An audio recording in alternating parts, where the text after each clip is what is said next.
తెలంగాణలో మున్సిపల్ ఎన్నికల రిజల్ట్ వచ్చినాక ఫిబ్రవరి 16వ తారీఖు నాడు అన్ని మున్సిపల్ కార్పొరేషన్లు మున్సిపాలిటీలకు చైర్మన్ వైస్ చైర్మన్ ఎన్నిక నిర్వహించిర్రు. కాకుంటే తీర్ల కారణాలతోని కేతనపల్లి ఇబ్రహీంపట్నం ఖానాపూర్ మున్సిపాలిటీ ఎన్నిక వాయిదా పడ్డది. నెలన్నర తర్వాత ఇవాళ ఎన్నిక పెడితే కేతనపల్లి ఇబ్రహీంపట్నం మున్సిపాలిటీలో లెక్క తేలింది.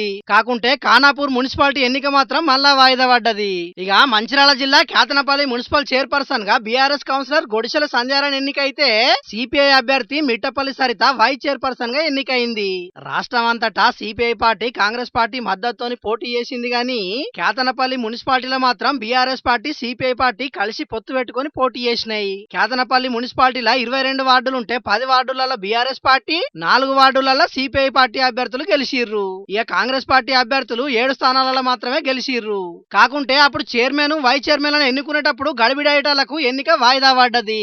ఇక ఆఖరుకు కోర్టు ఆదేశాలతోని ఇవాళ ఎన్నిక జరిగితే బలం లేకపోయేటాలకు ఈ ఎన్నికకు కాంగ్రెస్ కౌన్సిలర్లు హాజరవ్వలేదు. అయినా కూడా కోరం ఉన్నది కాబట్టి ఎన్నిక పెడితే మున్సిపల్ పీఠం కారు ఖాతాలో పడ్డది. ఇది ఇట్లుంటే ఇబ్రహీంపట్నం మున్సిపాలిటీ చైర్మన్ గా బీఆర్ఎస్ అభ్యర్థి టేకుల సుదర్శన్ రెడ్డి ఎన్నికైండు. వైస్ చైర్పర్సన్ గా బీఆర్ఎస్ అభ్యర్థి శ్యామల ఎన్నికైంది.